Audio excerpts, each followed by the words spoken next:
বিসমিল্লাহির রহমানির রহিম। আসসালামু আলাইকুম সুপ্রিয় এইচএসসি 26 ব্যাচের শিক্ষার্থীরা, আপনারা যারা বিশ্ববিদ্যালয়ের ভর্তি প্রস্তুতি নিতে যাচ্ছেন, যেহেতু ইন্টারমিডিয়েট পরীক্ষা অলরেডি শেষ, এই 2026 সালের যেই বিশ্ববিদ্যালয়ের ভর্তি পরীক্ষার প্রস্তুতি, এখানের ফিনান্স, ব্যাংকিং আর বিমা, এই বিষয়টা থেকে যে সমস্ত বিশ্ববিদ্যালয়গুলোতে ভর্তি পরীক্ষাতে প্রশ্ন এসে থাকে, সেই বিশ্ববিদ্যালয়গুলোর ভর্তি পরীক্ষার প্রশ্নের ধরন কী রকম এবং কোন কোন বিশ্ববিদ্যালয়ে ফিনান্স থেকে প্রশ্ন আসে আর কত নাম্বারের প্রশ্ন আসে ইত্যাদি বিভিন্ন যেই প্রশ্নগুলো আপনাদের মনের মধ্যে আছে, সেই প্রশ্নগুলোর উত্তর আমরা আজকের এই ফাউন্ডেশনের প্রথম ক্লাসে সবাই মিলে খুঁজে বের করার চেষ্টা করব।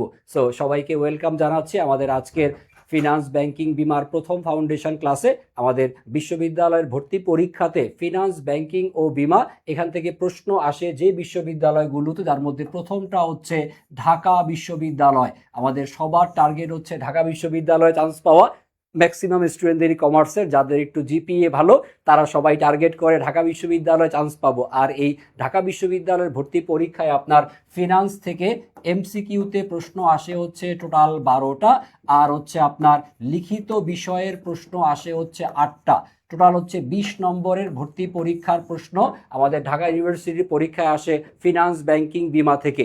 তবে মনে রাখার দরকার, ফিনান্সের পাশাপাশি আমাদের কিন্তু মার্কেটিংও থাকে ইউনিভার্সিটির ভর্তি পরীক্ষাতে। আপনাকে ফিনান্স অথবা মার্কেটিং এর মধ্যে যে কোনো একটা বিষয়ের উত্তর ভর্তি পরীক্ষায় দিতে হবে। আমাদের ঢাকা বিশ্ববিদ্যালয়ের পাশাপাশি রাজশাহী বিশ্ববিদ্যালয়ের ভর্তি পরীক্ষাতেও আমাদের ফিনান্স থেকে প্রশ্ন আসে। রাজশাহী ইউনিভার্সিটির ভর্তি পরীক্ষাতে ফিনান্স থেকে মোট এমসিকিউর প্রশ্ন আসে, সেখানে কোনো লিখিত নাই। এমসিকিউ টোটাল প্রশ্ন থাকে 12টা রাজশাহী বিশ্ববিদ্যালয়। আর একটা জায়গাতে ফিনান্স থেকে প্রশ্ন আসে, সেটা পূর্বতন ঢাকা বিশ্ববিদ্যালয়ের অধিভুক্ত 7 কলেজ, যেটা এখন বর্তমানে ঢাকা কেন্দ্রীয় বিশ্ববিদ্যালয়। সংক্ষেপে লিখতে পারি আমরা ঢাকেবি, মানে পুরাতন যেটা 7 কলেজ নামে বহুল প্রচলিত। এই 7 কলেজের ভর্তি পরীক্ষাতে ফিনান্স থেকে এমসিকিউ প্রশ্ন আসে টোটাল 20টা। এই মোট 3টা বিশ্ববিদ্যালয় যেখানে আপনাকে ফিনান্স থেকে প্রশ্নের উত্তর দিতে হবে বা মার্কেটিং থেকে প্রশ্নের উত্তর দিতে হবে। খেয়াল করবেন, ম্যাক্সিমাম ইউনিভার্সিটির ভর্তি পরীক্ষাতে কিন্তু ফিনান্স বা মার্কেটিং নাই।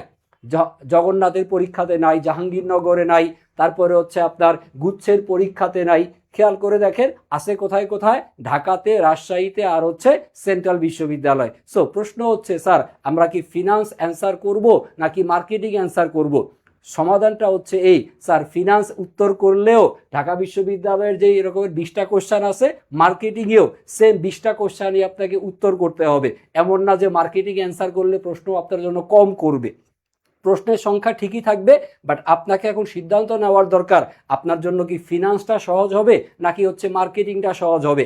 আমার কথা ভাই আমি নিজে ঢাকা বিশ্ববিদ্যালয়ে ফিনান্স ডিপার্টমেন্টে লেখাপড়া করছি, আমি বলতে পারি যে স্যার ফিনান্স সহজ।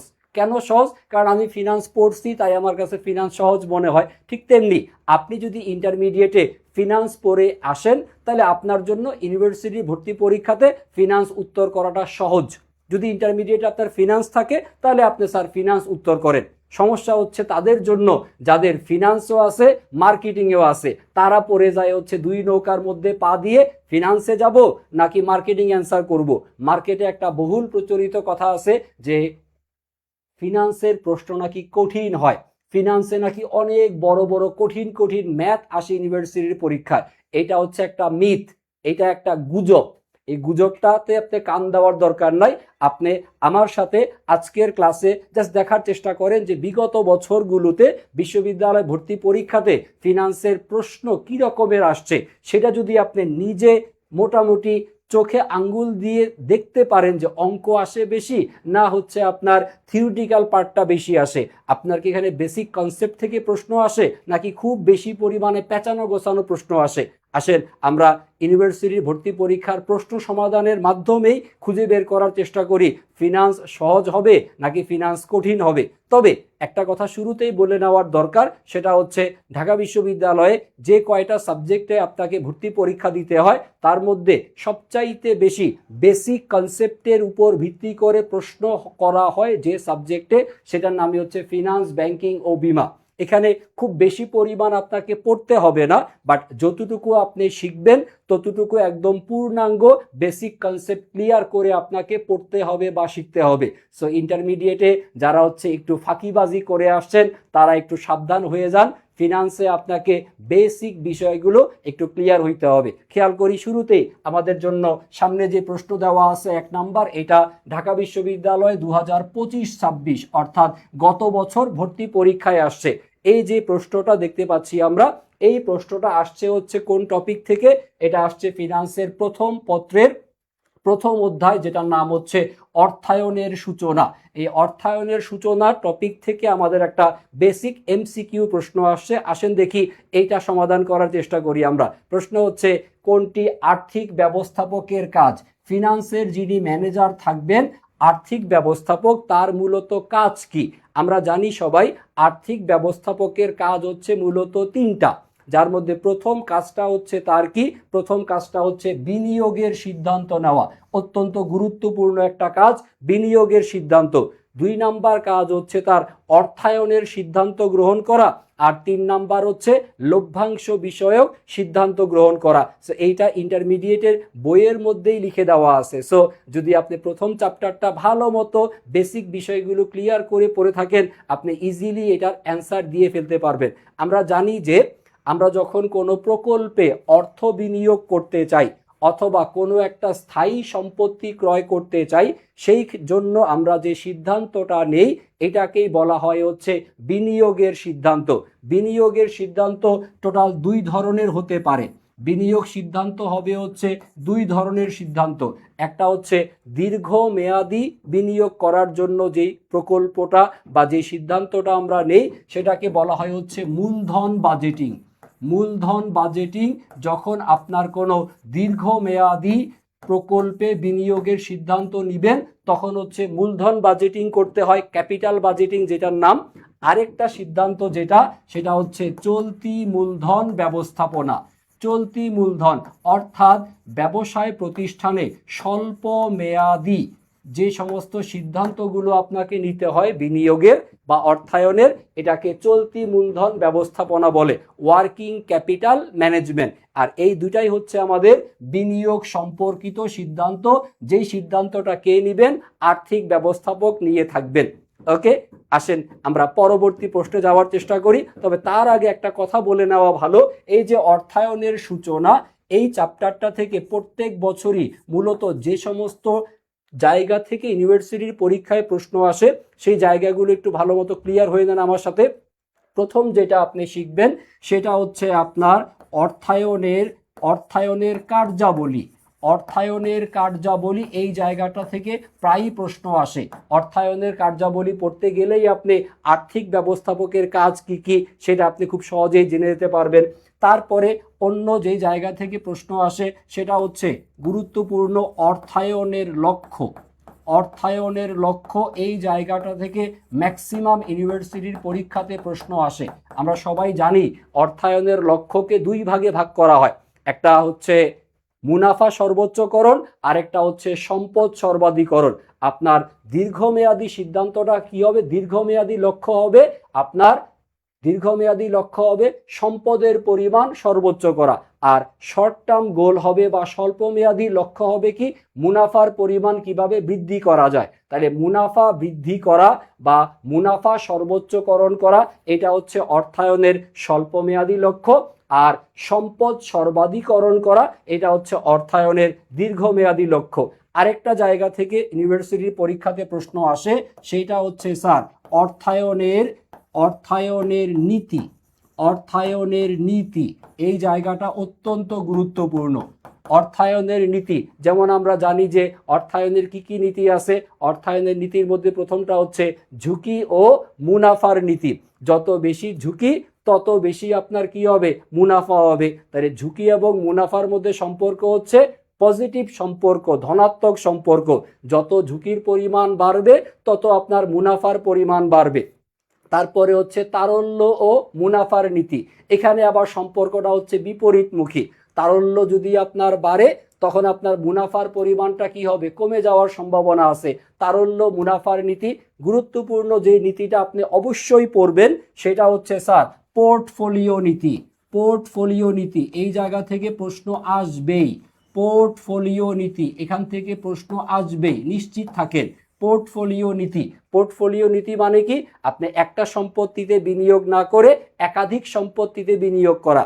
একটা কোম্পানির শেয়ার না কিনে একাধিক কোম্পানির শেয়ার ক্রয় করা, এটাকেই বলা হয় পোর্টফোলিও নীতি, যার অন্য নাম হচ্ছে বৈচিত্র্যায়নের নীতি। সো অর্থায়নের নীতি, অর্থায়নের লক্ষ্য আর হচ্ছে অর্থায়নের কার্যাবলী, এই জায়গাগুলো থেকেই মূলত আমাদের এই প্রথম চ্যাপ্টার থেকে প্রশ্ন এসে থাকে। সো কি পড়তে হবে, কোন জায়গাগুলো পড়তে হবে, এগুলো একটু ভালো মতো জেনে রাখার চেষ্টা করেন, তাহলে আপনার জন্য ফিনান্স কঠিন না, সহজ মনে হবে। আসেন পরবর্তী প্রশ্ন। এই যে আমাদের এখানে ব্যাখ্যা আমরা লিখে দিছি, আর্থিক ব্যবস্থাপকের 3টা কাজ। প্রথমটা তো বিনিয়োগ সিদ্ধান্ত উত্তরে ছিল। আর কি কি কাজ করে, অর্থায়নের সিদ্ধান্ত নেয় আর হচ্ছে লভ্যাংশের সিদ্ধান্ত গ্রহণ করে। আসেন দেখি আমরা পরবর্তী যে প্রশ্নটা দেখব, এটা হচ্ছে ঢাকা বিশ্ববিদ্যালয়ে আমরা জানি রিটেন প্রশ্ন আসে। আমাদের এমসিকিউ অংশে খুব বেশি প্রবলেম না হলেও প্রবলেমের জায়গাটা হচ্ছে লিখিত অংশ। এই যে প্রশ্নটা আমরা সমাধান করব এখন, এটা হচ্ছে ঢাকা বিশ্ববিদ্যালয়ের 2024-25 সেশনে জাস্ট 2 বছর আগের পরীক্ষায় আসা প্রশ্ন। দেখেন রিটেন প্রশ্নে আপনার প্রশ্ন দেওয়া থাকবে আর উত্তর লেখার জন্য এই রকমের বক্স দেওয়া থাকবে। তবে ইউনিভার্সিটির পরীক্ষায় বক্সে এরকমের উত্তর লেখা থাকবে না, আপনাকে শুধু উত্তরটা লিখতে হবে। দেখি প্রশ্নটা কি। প্রশ্ন ছিল ফিনান্সের দৃষ্টিকোণ থেকে একটা ফার্মের বা একটা প্রতিষ্ঠানের প্রধান লক্ষ্য কি। একটা ফার্মের বা প্রতিষ্ঠানের প্রধান লক্ষ্য, অর্থাৎ অর্থায়নের লক্ষ্য থেকে প্রশ্নটা আসছে। আমরা জানি যে অর্থায়নের প্রধান লক্ষ্য হবে কি, অর্থায়নের প্রধান লক্ষ্য হবে সম্পদের পরিমাণ সর্বাধিকরণ করা। সো আপনি সম্পদ সর্বাধিকরণ এই শব্দটুকু লিখলেই আপনার পরীক্ষাতে এই রিটেনে 1 নাম্বার আপনি পেয়ে যাবেন। এত বড় করে লেখার দরকার নাই যে একটা ফার্মের প্রধান লক্ষ্য হলো সম্পদ সর্বাধিকরণ, অত বিস্তারিত না লিখে জাস্ট টু দ্য পয়েন্টে যদি আপনি উত্তর লেখেন তাহলেই আপনি নাম্বার পেয়ে যাবেন। তাহলে আমরা শিখলাম অর্থায়নের প্রধান লক্ষ্য বা অর্থায়নের দীর্ঘমেয়াদী লক্ষ্য বলা হয় কাকে, সম্পদ সর্বাধিকরণকে। দীর্ঘমেয়াদী লক্ষ্য সম্পদ সর্বাধিকরণ। আর অর্থায়নের যেটা স্বল্প মেয়াদী লক্ষ্য সেটা হচ্ছে মুনাফার পরিমাণ সর্বোচ্চকরণ করা। মুনাফা সর্বোচ্চকরণ করা বা মুনাফা বৃদ্ধি করা, এইটা হচ্ছে অর্থায়নের স্বল্প মেয়াদী লক্ষ্য। সো দীর্ঘমেয়াদী এবং স্বল্প মেয়াদী এই জায়গাগুলো একটু আমাদেরকে ক্লিয়ার হয়ে থাকা লাগবে। আসেন পরবর্তী প্রশ্নে যাই আমরা। পরবর্তী প্রশ্ন আরো একটা লিখিত ঢাকা বিশ্ববিদ্যালয়ে আসা 24-25 সেশনের প্রশ্ন। যে প্রশ্ন হচ্ছে পোর্টফোলিও বৈচিত্র্যায়ন নীতি কি। আমরা ইন্টারমিডিয়েটে যে রকমের 1 নাম্বারের প্রশ্নগুলো আসতো জ্ঞানমূলক, এই রকমের জ্ঞানমূলক প্রশ্ন বিগত বছরগুলোতে ইউনিভার্সিটির পরীক্ষাতে আসছে। সো পোর্টফোলিও বৈচিত্র্যায়নের নীতি বলতে বেসিক্যালি আমরা কি বুঝবো। পোর্টফোলিও বৈচিত্র্যায়ন মানে হচ্ছে আপনি একটা কোম্পানিতে বিনিয়োগ না করে একাধিক কোম্পানিতে বিনিয়োগ করা, যার ফলে কি হবে, আপনার ঝুঁকির পরিমাণ হ্রাস পাবে। এই কথাটাই একটু গুছায়া সুন্দর মতো লিখলেই আপনি নাম্বার পেয়ে যাচ্ছেন। 1 লাইনে লিখলেই এনাফ। দেখেন আমরা একটা নমুনা উত্তর দিয়ে রাখছি আপনাদেরকে, যে কোনো বিনিয়োগকারী যখন একাধিক কোম্পানিতে অথবা একাধিক সম্পত্তিতে বিনিয়োগের মাধ্যমে কি করে, ঝুঁকির পরিমাণ হ্রাস করে, তখন এইটাকে বলা হয় হচ্ছে পোর্টফোলিও নীতি। পোর্টফোলিও নীতির অন্য বাংলা নাম বলা যেতে পারে হচ্ছে বৈচিত্র্যায়নের নীতি। বৈচিত্র্যায়নের নীতি, পোর্টফোলিও নীতির অন্য নাম হতে পারে বৈচিত্র্যায়নের নীতি। জাস্ট এই নামগুলো একটু ভালো মতো শিখে রাখবেন। আমরা 3টা কোশ্চেন দেখলাম, 2টা রিটেনের, একটা এমসিকিউর। স্যার এই জায়গাতে জাস্ট বেসিক জায়গাগুলো যদি ক্লিয়ার থাকে খুব সহজেই আপনি পরীক্ষাতে উত্তর লিখে দিয়ে আসতে পারবেন, এমসিকিউর গোল্লাও ভরাট করতে পারবেন। সো যারা যারা আমার সাথে এই লাইভ ক্লাসটা দেখছেন তারা আমাকে জাস্ট একটু কমেন্টে জানাবেন যে এই যে পড়াটা আমরা শেখার চেষ্টা করতেছি ধরনটা আপনারা বুঝতে পারতেছেন কিনা। আসেন পরবর্তী প্রশ্নে যাই আমরা। পরবর্তী প্রশ্ন নাম্বার হচ্ছে 2, অর্থাৎ আমাদের যে এমসিকিউ প্রশ্ন, এমসিকিউর 2 নাম্বার প্রশ্ন হচ্ছে নিচের কোনটি মুদ্রা বাজারের উপাদান। মুদ্রা বাজারের উপাদান এইটা আমাদের হচ্ছে ফিনান্সের যেটা 2য় অধ্যায়, এই 2য় অধ্যায় যার নাম হচ্ছে আর্থিক বাজারের আইনগত দিক সমূহ। আর্থিক বাজারের আইনগত দিক, এই চ্যাপ্টারটা থেকে আমাদের এই যে প্রশ্নটা সেটা আমরা দেখতে পাচ্ছি। আর্থিক বাজারের আইনগত দিক, এই চ্যাপ্টারে আপনাকে বেসিক্যালি যেই জায়গাগুলো ভালো মতো শিখতে হবে সেইটা হচ্ছে আর্থিক বাজারের, একটা হচ্ছে মুদ্রা বাজার, আরেকটা হচ্ছে মূলধন বাজার। সো এই মুদ্রা বাজার আর হচ্ছে মূলধন বাজারে কোন সমস্ত উপকরণগুলো ব্যবহার করা হয় বা কোন সমস্ত হাতিয়ারগুলো ব্যবহার করা হয়, এই নামগুলো যদি আপনি শিখে রাখেন তাহলে আপনার অ্যান্সার করাটা সহজ হয়ে যাবে। আমি একটু আপনাদেরকে যদি বিস্তারিত বলার চেষ্টা করি, অল্প করে, খুব বেশি আলোচনা করব না এখানে। এই যে মুদ্রা বাজার, মুদ্রা বাজার যার ইংরেজি নাম হতে পারে হচ্ছে স্যার মানি মার্কেট। এই মুদ্রা বাজার বা মানি মার্কেট এইটা হচ্ছে স্বল্প মেয়াদি ঋণের বাজার। যখন আপনার অল্প সময়ের জন্য অর্থের প্রয়োজন হবে তখন আপনি যেই আর্থিক বাজারে প্রবেশ করবেন সেটাকেই বলা হবে হচ্ছে মুদ্রা বাজার। সো মুদ্রা বাজার হচ্ছে স্বল্প মেয়াদি। আর যেটা মূলধন বাজার, মূলধন বাজারটা হচ্ছে আপনার দীর্ঘমেয়াদী ঋণের বাজার। যখন আপনার দীর্ঘমেয়াদে টাকার দরকার, লম্বা সময়ের জন্য টাকা দরকার, তখন আপনি যাবেন কোথায়? মূলধন বাজার। আর এই মূলধন বাজারে গিয়ে আপনি দীর্ঘ সময়ের জন্য তহবিল সংগ্রহ করতে পারবেন। আমাদের মুদ্রা বাজার আর হচ্ছে মূলধন বাজার, এর উপকরণগুলো আমরা আসেন একটু শেখার চেষ্টা করি এখান থেকে। প্রশ্ন ছিল মুদ্রা বাজারের উপাদান কোনটা? স্যার মুদ্রা বাজারের উপাদানটা হবে হচ্ছে ট্রেজারি বিল। ট্রেজারি বিল হচ্ছে এমন এক ধরনের বিল বা সিকিউরিটিজ যেটা মূলত হচ্ছে সরকারের পক্ষে কেন্দ্রীয় ব্যাংক ইস্যু করে থাকে। এটা কে ইস্যু করবে? এটা ইস্যু করবে হচ্ছে কেন্দ্রীয় ব্যাংক। কেন্দ্রীয় ব্যাংক এটা ইস্যু করবে। আমরা যারা সাধারণ জনগণ আছি, আমরা সাধারণ জনগণ এইটাকে ক্রয় করব।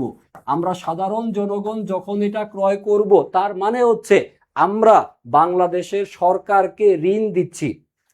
ট্রেজারি বিল ক্রয়ের মাধ্যমে সরকার তার অর্থায়নের চেষ্টা করে, অর্থাৎ জনগণের কাছ থেকে ঋণ সংগ্রহ করে।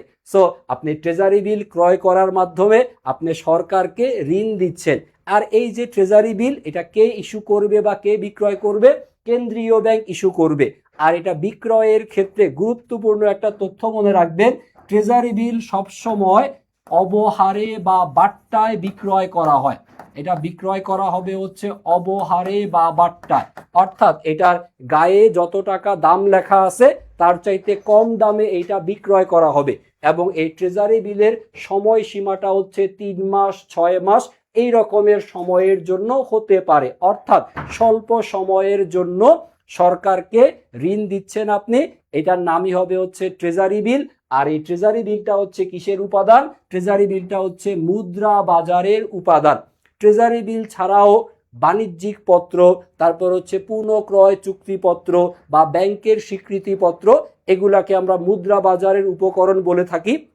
অন্যদিকে বাকি যে অপশনগুলো দেওয়া আছে, স্টক অথবা আমরা বলতে পারি হচ্ছে শেয়ার, তারপর হচ্ছে বন্ড যার অন্য নাম ডিবেঞ্চার বলা যেতে পারে, ফিক্সড অ্যাসেট স্থায়ী সম্পত্তি, স্টক, বন্ড, ফিক্সড অ্যাসেট, এই সবগুলো কিসের উপাদান?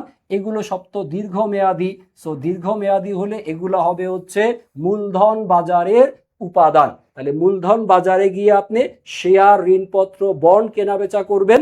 আর ট্রেজারি বিল, বাণিজ্যিক পত্র এগুলো কেনাবেচা করা হবে কোথায়? মুদ্রা বাজারে। মুদ্রা বাজারে এগুলো কেনাবেচা করা হয়। আরো দুইটা তথ্য একটু শিখে রাখেন, সেটা হচ্ছে এই যে মুদ্রা বাজার, এর অভিভাবক হচ্ছে বাংলাদেশ ব্যাংক, অর্থাৎ দেশের কেন্দ্রীয় ব্যাংক। তাহলে মুদ্রা বাজারকে কে নিয়ন্ত্রণ করে? মুদ্রা বাজারকে নিয়ন্ত্রণ করে হচ্ছে বাংলাদেশ ব্যাংক।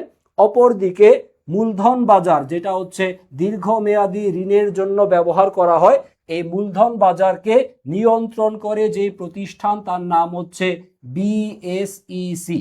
বিএসইসি মানে হচ্ছে Bangladesh securities and exchange commission, অর্থাৎ শেয়ার বাজারকে নিয়ন্ত্রণ করে যে প্রতিষ্ঠান বিএসইসি, সে হচ্ছে মূলধন বাজারের নিয়ন্ত্রক, আর বাংলাদেশ ব্যাংক বা কেন্দ্রীয় ব্যাংক হচ্ছে মুদ্রা বাজারের নিয়ন্ত্রক। সো যে কয়টা তথ্য আমি বলছি, এই জায়গা থেকেই আপনার বেসিক্যালি এই চ্যাপ্টার থেকে প্রশ্ন এসে থাকে। সো অল্প কয়েকটা কথা যদি একটু গুছায় মনে রাখতে পারেন, তাইলে স্যার ফিনান্স সহজ। ওকে, আসেন পরবর্তী প্রশ্নে যাওয়ার চেষ্টা করি। পরবর্তী প্রশ্ন, অর্থের সময় মূল্য। খুবই খুবই জনপ্রিয় একটা টপিক, এবং এখান থেকে মাস্ট একটা করে প্রশ্ন আপনার ইউনিভার্সিটি পরীক্ষাতে পাবেনই পাবেন। অর্থের সময় মূল্য নিচের কোনটির উপর নির্ভর করে না? এটা গত বছর ঢাকা বিশ্ববিদ্যালয়ে আসছে, হয়তোবা আপনার সময়ও আসতে যাচ্ছে। অর্থের সময় মূল্য, অর্থের সময় মূল্যের মধ্যে কনসেপ্ট দুইটা, একটা হচ্ছে অর্থের প্রেজেন্ট ভ্যালু পিভি, আরেকটা হচ্ছে অর্থের ভবিষ্যৎ মূল্য মানে হচ্ছে ফিউচার ভ্যালু। তাহলে এই প্রেজেন্ট ভ্যালু আর হচ্ছে ফিউচার ভ্যালু, এই বিষয়গুলোই হচ্ছে অর্থের সময় মূল্য চ্যাপ্টারে আলোচনা করা হয়। এই অর্থের সময় মূল্যের ক্ষেত্রে যে বিষয়গুলো বিবেচ্য, সেটা হচ্ছে সময়টা খুব গুরুত্বপূর্ণ, যে আপনাকে এখন টাকা দেয়া হলে এখন নিবেন নাকি আপনি ভবিষ্যতে নিবেন। আপনাকে বলা হলো যে আজকে যদি আপনি টাকা নেন তাহলে টাকা পাবেন হচ্ছে 100, আর যদি আপনি 5 বছর পরে টাকা নেন তাহলে টাকা পাবেন হচ্ছে 1000। অর্থাৎ অর্থের বর্তমান মূল্য আমরা দেখাচ্ছি 100, এই টাকাটাই যদি আমরা 5 বছর পরে আফটার 5 ইয়ার্স, ভবিষ্যৎ মূল্য তো বৃদ্ধি পাবে, আফটার 5 ইয়ার্স টাকা হয়ে যাবে হচ্ছে 1000। এই যে 5 ইয়ার্স বা সময়, এই সময়টা হচ্ছে খুবই গুরুত্বপূর্ণ। অর্থের সময় মূল্যের ক্ষেত্রে সময়কে বিবেচনায় নিয়ে আসতে হয়। আর এই যে 100 টাকা 1000 টাকায় রূপান্তরিত হচ্ছে কিভাবে হচ্ছে? সুদের হারের কারণে। সুদের হারের কারণে আপনার এই অর্থের সময় মূল্য বর্তমানে কম থাকে, ভবিষ্যতে কি হয়? বৃদ্ধি পায়। অর্থের সময়, তারপরে হচ্ছে সুদের হার, পাশাপাশি এই যে অনিশ্চয়তা, এইটা অর্থের সময় মূল্যের উপর নির্ভর করে। তারপরে তারল্য প্রবণতা নির্ভর করে, ভোগ প্রবণতা নির্ভর করে। যেই বিষয়টা নির্ভর করে না সেটা হচ্ছে অর্থের পরিমাণ। অর্থের পরিমাণ এইটা বিবেচ্য বিষয় হবে না। সো অর্থের সময় মূল্যের ক্ষেত্রে এটা যে সমস্ত বিষয়গুলোর উপর নির্ভর করে সেই নামগুলো একটু আমার সাথে সাথে পড়েন। প্রথমটা হচ্ছে 1 নম্বরে সময়, 2 নাম্বার হচ্ছে সুদের হার, 3 নাম্বার হচ্ছে অনিশ্চয়তা। অনিশ্চয়তা, আজকে বেঁচে আছেন কালকে তো মরেও যেতে পারেন, সো আজকে টাকা নিয়ে নেওয়াটা বুদ্ধিমানের মতো কাজ। 4 নাম্বার পয়েন্ট পড়বেন হচ্ছে তারল্য প্রবণতা। তারল্য প্রবণতা মানে হচ্ছে আপনার যে সম্পত্তি আছে সেই সম্পত্তি বিক্রয় করে সেটাকে নগদ টাকায় রূপান্তর করার যে চাহিদা, সেইটা। আর 5 নাম্বার দিয়ে পড়বেন হচ্ছে ভোগ প্রবণতা। আপনার কাছে এখন টাকা থাকলে টাকা ভোগ করতে পারবেন, আপনি যদি মরে যান তাহলে টাকা তো আর ভোগ করতে পারবেন না। আরেকটা গুরুত্বপূর্ণ পয়েন্ট শিখে রাখবেন, সেটা হচ্ছে মুদ্রাস্ফীতি। মুদ্রাস্ফীতি, এই বিষয়গুলো হচ্ছে অর্থের সময় মূল্যের ক্ষেত্রে নির্ভর করে। সো অর্থের সময় মূল্যের ক্ষেত্রে যে যে বিষয়গুলো বিবেচ্য সেগুলো আমরা শিখে রাখলাম। আরও আমরা জানি যে অর্থের ভবিষ্যৎ মূল্যের চাইতে আমরা অর্থের বর্তমান মূল্যকে কি করি? বেশি পছন্দ আমরা করে থাকি। অর্থের ক্ষেত্রে কোন মূল্যটা বেশি পছন্দনীয়? অর্থের বর্তমান মূল্য বেশি পছন্দনীয়। তার পিছনের কারণগুলো কি? এই সময়, সুদের হার, অনিশ্চয়তা, তারল্য প্রবণতা, ভোগ প্রবণতা, আর হচ্ছে মুদ্রাস্ফীতি। আশা করি কনসেপ্টটা ক্লিয়ার সবার কাছে। অর্থের সময় মূল্য থেকে আরো যেই ধরনের প্রশ্ন আসতে পারে খেয়াল করেন। পরবর্তী প্রশ্নে যদি আমরা যাই, এখানে ব্যাখ্যা লিখে দিছি আমরা, ব্যাখ্যা আপনারা পিডিএফ দেখে পড়ে নিতে পারবেন। প্রশ্ন নাম্বার 4, সেটা হচ্ছে বর্তমান মূল্য অর্থাৎ প্রেজেন্ট ভ্যালু, এইটা নির্ণয়ের ক্ষেত্রে কোন হার ব্যবহার করা হয়? অর্থের বর্তমান মূল্য নির্ণয়ের জন্য আমরা যে হার ব্যবহার করব এইটাকে বলা হবে হচ্ছে বাট্টার হার। বাট্টার হার বা ডিসকাউন্ট রেট। বাট্টার হার বা ডিসকাউন্ট রেট এটা ব্যবহার করা হয় বর্তমান মূল্য হিসাব করার ক্ষেত্রে। আর যদি প্রশ্নটা এমন হতো যে স্যার ভবিষ্যৎ মূল্য নির্ণয়ের জন্য আমরা কোন হার ব্যবহার করব, আমরা জানি যে অর্থের বর্তমান মূল্য কি হয়ে থাকে, অর্থের বর্তমান মূল্য হচ্ছে কম হয়, অপরদিকে ভবিষ্যৎ মূল্যের পরিমাণটা কি হয়ে থাকে, বেশি হয়ে থাকে। সো এই বেশি করার জন্য ভবিষ্যৎ মূল্য নির্ধারণে যে হার ব্যবহার করা হবে সেইটাকে বলা হবে হচ্ছে চক্রবৃদ্ধির হার। চক্রবৃদ্ধির হার, চক্রবৃদ্ধির হার ব্যবহার করা হয় ভবিষ্যৎ মূল্য নির্ণয়ে, আর বাট্টার হার ব্যবহার করা হয় অর্থের বর্তমান মূল্য নির্ণয়ের ক্ষেত্রে। আশা করি আপনাদের কাছে এই বিষয়গুলো ক্লিয়ার। সো জাস্ট নামগুলো মনে রাখবেন, বাট্টার হার আর হচ্ছে চক্রবৃদ্ধির হার। আরেকটা জায়গা থেকে প্রশ্ন আমাদের এই অধ্যায় থেকে এসে থাকে, সেটা হচ্ছে এনুইটি। এনুইটি, এনুইটি মানে হচ্ছে একটা নির্দিষ্ট পরিমাণ টাকা, সমপরিমাণ একটা টাকা নির্দিষ্ট সময় অন্তর অন্তর যদি আপনি পেয়ে থাকেন, সমপরিমাণ টাকা আপনি প্রতিনিয়ত গ্রহণ করলে বা পেলে সেটাকে এনুইটি বলা হয়ে থাকে। দুই ধরনের এনুইটি আছে, একটা হচ্ছে অগ্রিম এনুইটি আর একটা হচ্ছে সাধারণ এনুইটি। একটু ইন্টারমিডিয়েটের বই থেকে আরেকটা আবার চোখ বুলায় নিয়েন। আরেক প্রকারের এনুইটি আছে যেটাকে চিরস্থায়ী বৃত্তি বলা হয়ে থাকে। সো চিরস্থায়ী বৃত্তি, তারপর হচ্ছে অগ্রিম এনুইটি আর সাধারণ এনুইটি। এই জায়গাগুলো থেকে আপনার প্রশ্ন ইউনিভার্সিটির পরীক্ষায় আসে। অর্থের সময় মূল্য থেকে বর্তমান মূল্য নির্ণয় করা বা ভবিষ্যৎ মূল্য নির্ণয় করা, এরকমের অঙ্ক সাধারণত এখন আর পরীক্ষাতে আসে না। আরেকটা সূত্র আপনি পড়বেন, সেটা হচ্ছে স্যার, সেইটা হচ্ছে ওই যে আপনার টাকা ডাবল হওয়ার সূত্র আছে, মনে আছে কি? রুল 72। টাকা ডাবল বললে আমাদের মনে চলে আসে রুল 72। কত পার্সেন্ট সুদের হারে কত সময়ে আপনার টাকা কি হয়ে যাবে, ডবল হয়ে যাবে, টাকার পরিমাণ দ্বিগুণ হয়ে যাবে, তার জন্য রুল 72 ব্যবহার করা হয়ে থাকে।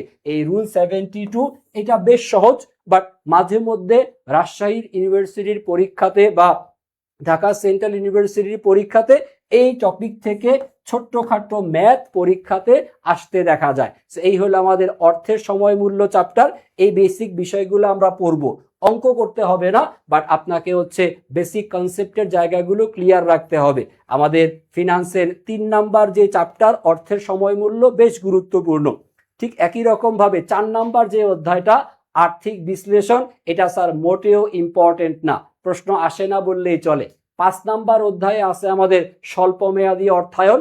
স্বল্পমেয়াদী অর্থায়নের জন্য কোন কোন বিষয়গুলো ব্যবহার করা হয় বা স্বল্পমেয়াদী অর্থায়নের উৎসগুলোর নাম, এগুলো মাঝে মধ্যে পরীক্ষায় আসতে দেখা যায়।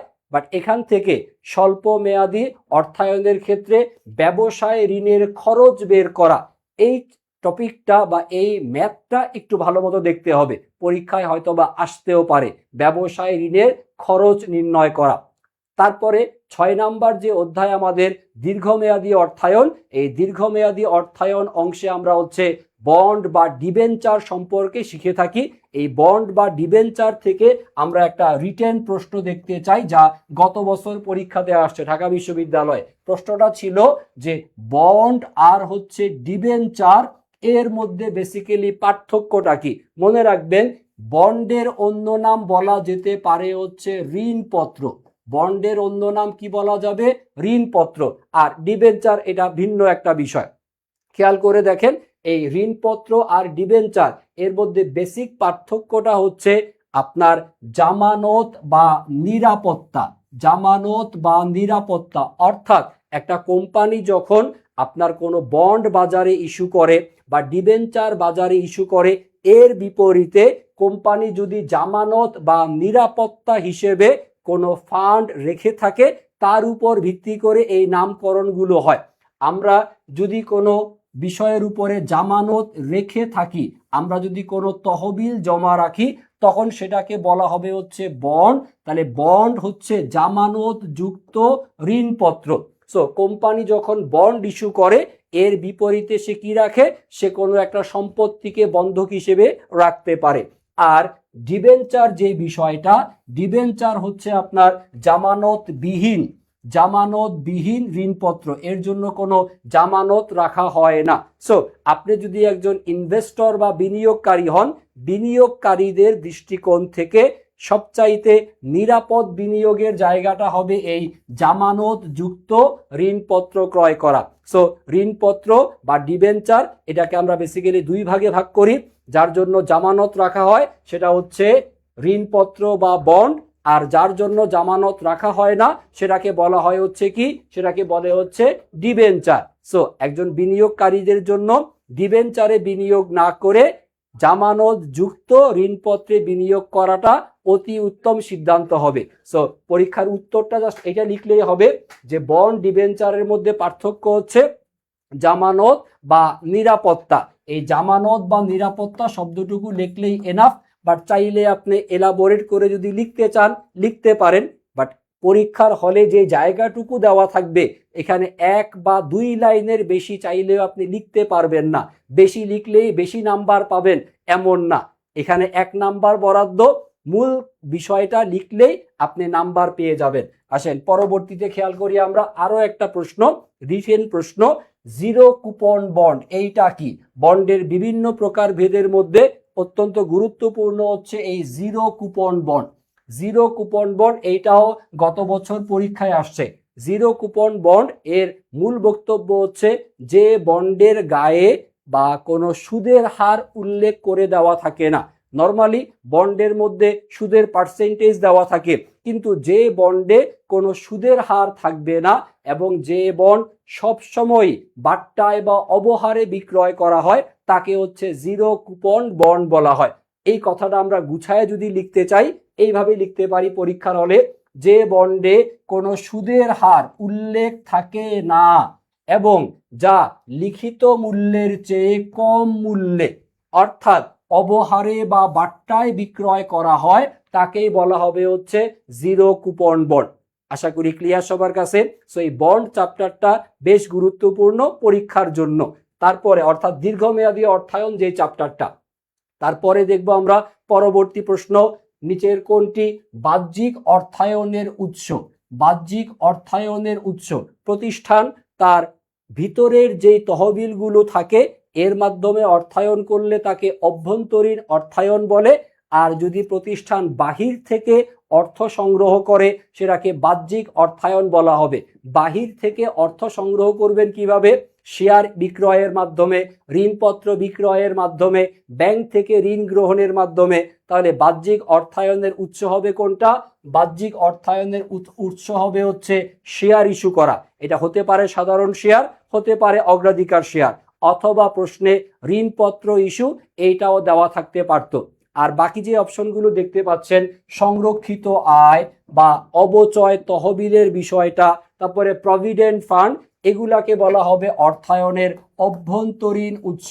অর্থায়নের এগুলো হবে হচ্ছে অভ্যন্তরীণ উৎস।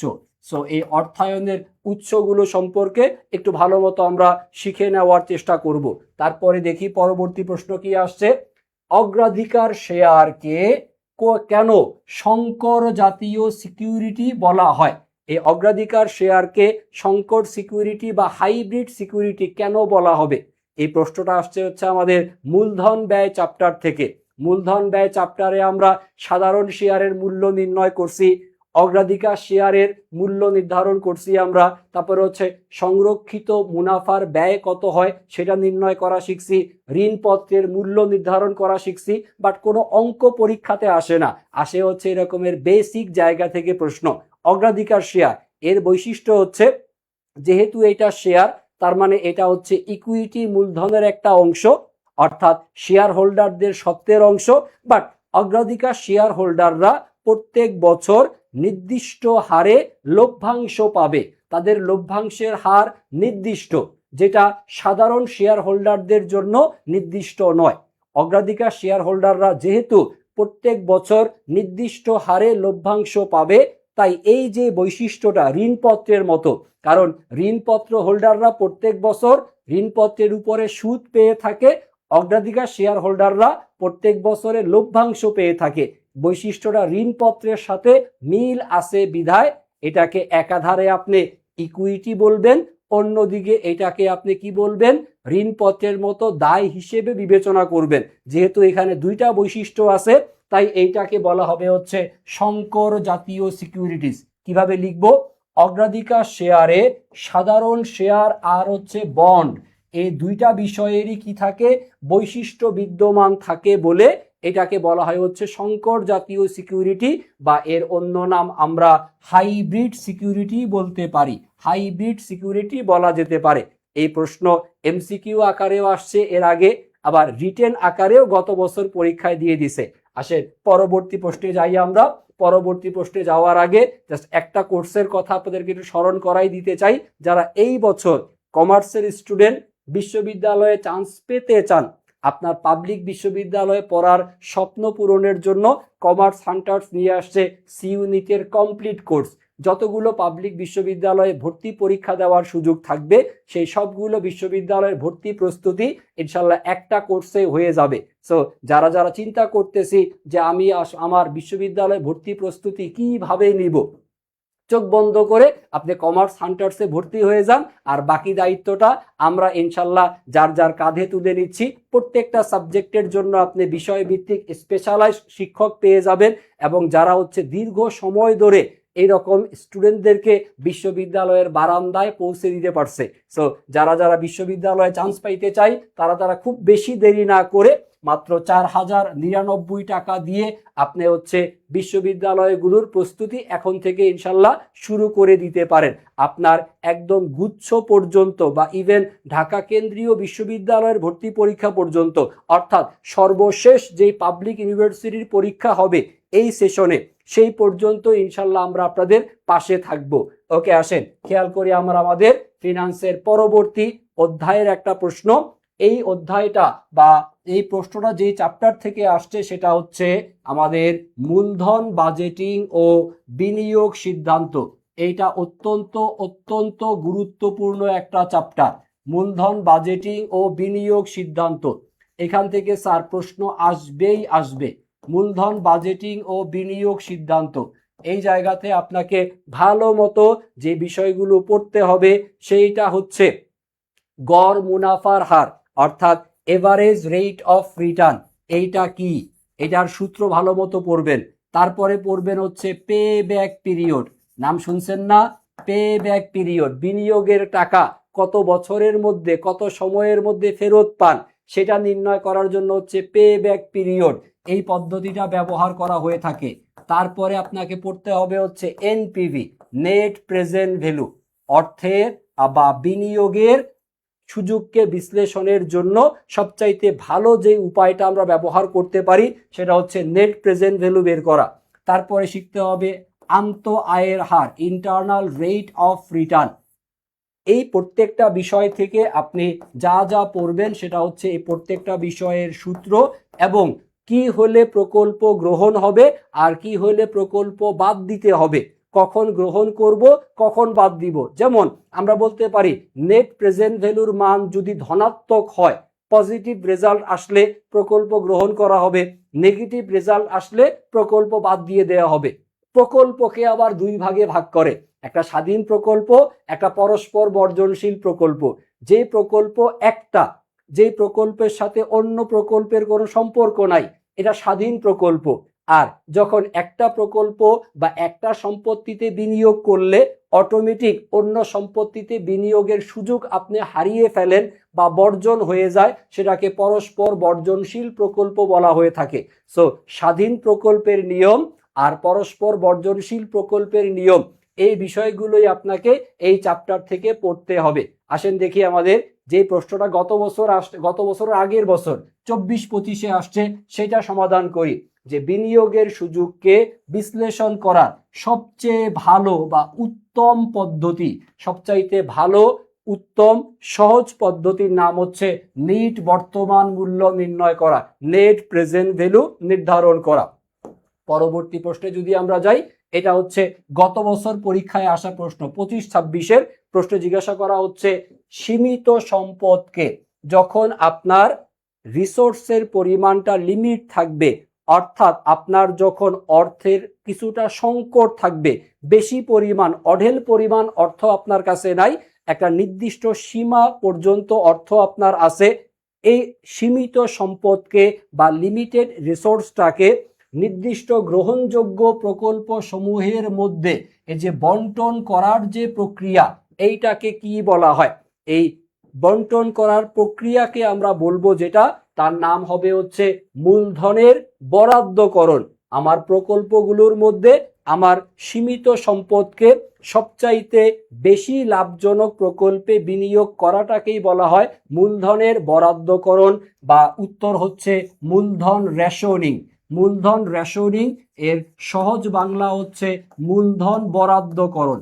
আপনার হাতে যে প্রকল্পগুলো আছে সেই প্রকল্পগুলোর মধ্যে আপনি সবচাইতে বেশি রিটার্ন বা মুনাফা যে প্রকল্পে আসে সেই প্রকল্পে আপনি কি করবেন? আপনার এই লিমিটেড রিসোর্সটাকে সবার আগে বরাদ্দ দিবেন। যে প্রকল্পে মুনাফার হার বেশি হবে, সীমিত সম্পদকে সেই প্রকল্পেই বন্টন করা বা ভাগ করাকেই মূলধন রেশনিং বলা হয়ে থাকে। আশা করি কনসেপ্টটা ক্লিয়ার। এটা হচ্ছে আমাদের কোন চ্যাপ্টারের?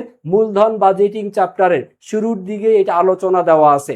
আর এই মূলধন রেশনিং বা বরাদ্দকরণ সম্পর্কে একটা বিস্তারিত নোট আমরা হচ্ছে এই পিডিএফ এ সংযুক্ত করছি, যেখানে আমরা হচ্ছে মূলধন রেশনিং কি, কাকে বলে, মূলধন রেশনিং দুই ভাবে হয়, একটা অভ্যন্তরীণ আর একটা হচ্ছে বাহ্যিক রেশনিং, কি কিভাবে করতে হয় একটু বিস্তারিত আকারে আলোচনা দেওয়া আছে। যেহেতু এই টার্মটা কিছুটা কঠিন, ইন্টারমিডিয়েটে অত বেশি ডিপ রিসোর্স আপনার কাছে ছিল না, আপনি হয়তোবা পড়েনও নাই, বাট এখন অ্যাডমিশন টেস্টে অন্যদের চাইতে এগিয়ে থাকতে হলে আপনাকে এই তথ্যগুলো একটু রিডিং করে নিতে হবে। পেইড ব্যাচের ক্লাসে আমরা বিস্তারিত আলোচনা করব, বাট পেইড ব্যাচের ক্লাস শুরুর আগে জাস্ট আপনার কনসেপ্ট যাতে ডেভেলপ করতে পারে তার জন্য এটা পড়ার জন্য আপনাদের জন্য রেখে দিলাম। পিডিএফ দেখে ভালো মতো পড়ে নিয়েন। পরবর্তী প্রশ্ন দেখব, এই যে 8 নাম্বার কোশ্চেনটা, এই একটা প্রশ্ন স্যার মূলধন বাজেটিং চ্যাপ্টারের ঢাকা ইউনিভার্সিটির পরীক্ষাতে অলরেডি 5 থেকে 6 বার আসছে। রাজশাহী ইউনিভার্সিটির পরীক্ষাতেও 3-4 বার অলরেডি এই প্রশ্ন চলে আসছে। খেয়াল করেন এই কোশ্চেনটার উত্তর কি হবে। যারা যারা ক্লাস করতেছেন একটু মনোযোগ দিবেন এই জায়গাটাতে। সেটা হচ্ছে কোন প্রকল্পের আন্ত আয়ের হার। আন্ত আয়ের হার এর ইংরেজি নাম হচ্ছে ইন্টারনাল রেট অফ রিটার্ন, অর্থাৎ আইআরআর। এই আন্ত আয়ের হার তার যেটা মূলধন ব্যয়, মূলধন ব্যয়কে আমরা এই চ্যাপ্টারে কে দ্বারা প্রকাশ করি? মূলধন ব্যয়কে কে দ্বারা প্রকাশ করা হয়ে থাকে? আন্ত আয়ের হার আর মূলধন ব্যয় এই দুটার পরিমাণ যদি সমান হয়, আন্ত আয়ের হার মূলধন ব্যয় এই উভয়ের পরিমাণ যদি সমান হয়, তাহলে প্রকল্পের নিট বর্তমান মূল্য অর্থাৎ এনপিভি, নেট প্রেজেন্ট ভ্যালু এর মান কত হবে? এইটা হচ্ছে প্রশ্ন। যখন আন্ত আয়ের হার বা উপার্জনের অভ্যন্তরীণ হার ও মূলধন ব্যয় উভয়ে যখন সমান হয়, তখন নেট প্রেজেন্ট ভ্যালু বা বর্তমান মূল্যের মানটা হয় হচ্ছে 0।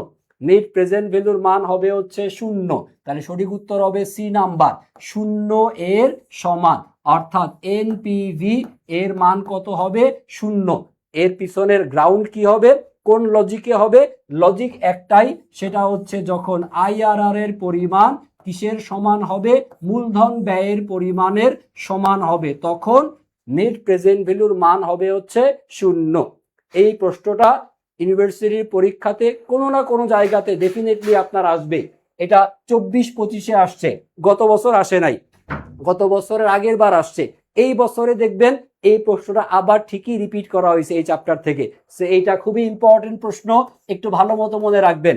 ঢাকা বিশ্ববিদ্যালয়ের পরীক্ষার একটা কোশ্চেন ধরেন যে আমি আপনাদেরকে অলরেডি রিভিল করে দিলাম, এটাই হয়তো বা আসবে, হয়তো বা একটু ঘুরায় পেঁচায় দেওয়া থাকতে পারে, বাট মূল কনসেপ্ট এইটাই থাকবে। আইআরআর এর মান কে এর সমান হলে এনপিভির মান হবে হচ্ছে 0। তারপরে আসেন পরবর্তী প্রশ্ন দেখব আমরা। এটা হচ্ছে আমাদের মুনাফার হার নির্ধারণ করা থেকে একটা প্রশ্ন। এটা ঝুঁকি ও মুনাফার হার এই চ্যাপ্টারের শুরুতেই আলোচনা দেওয়া আছে, মুনাফার হার কিভাবে নির্ধারণ করতে হয়। এই একটা অঙ্ক গত বছর ঢাকা বিশ্ববিদ্যালয়ের পরীক্ষাতে আসছে ফিনান্স থেকে। এমসিকিউ রিটেন মিলে 20টা প্রশ্নের মধ্যে একটা মাত্র ম্যাথ আসছে, অনলি একটা ম্যাথ। অনেকে বলে ফিনান্স থেকে নাকি অনেক অনেক ম্যাথ আসে। স্যার গত বছরের কোশ্চেন খুলে দেখেন, তার আগের বছরের প্রশ্ন খুলে দেখেন। আপনি ঢাকা বিশ্ববিদ্যালয়ের ফিনান্সের প্রশ্ন আসা শুরু হয়েছে 2015 সাল থেকে। 2015 থেকে 2025 পর্যন্ত মোট 11 বছরের প্রশ্ন যদি আপনি খুঁজে দেখেন, সব মিলায়া অঙ্কের পরিমাণটা হবে 28 বা 29 বা সর্বোচ্চ গেলে 30টার মতো অঙ্ক আপনার ইউনিভার্সিটি পরীক্ষাতে আসছে, যার একটা সমাধান করতে আপনার ক্যালকুলেটরের প্রয়োজন হবে না। দেখি এই অঙ্কটা ক্যালকুলেটর ছাড়া কিভাবে আমরা সমাধান করে ফেলতে পারি। প্রশ্নে বলা আছে প্রতিটি 100 টাকা মূল্যে আপনি শেয়ার ক্রয় করছেন, 1 বছর পরে তা 125 টাকায় বিক্রয় করে দিয়েছেন। তার মানে আপনি সম্পদের প্রারম্ভিক মূল্য হচ্ছে 100, 1 বছর পরে তার বিক্রয় মূল্য মানে সমাপনী মূল্য হচ্ছে 125 টাকা। আর শেয়ার প্রতি লভ্যাংশ প্রাপ্তির পরিমাণ হচ্ছে 5 টাকা। তাহলে আপনি মুনাফার হার কত নির্ণয় করবেন? এটাকে আমরা যেই সূত্র দিয়ে সমাধান করব, মুনাফার হার নির্ণয়ের জন্য আমরা যে সূত্র ব্যবহার করব সেটা হচ্ছে এই জায়গাতে প্রথমে হচ্ছে সি দ্বারা ক্যাশ ফ্লো বা নগদ প্রাপ্তি বা লভ্যাংশের পরিমাণকে নির্দেশ করবে। তার সাথে আপনি যোগ করবেন হচ্ছে P1 মাইনাস হচ্ছে P0।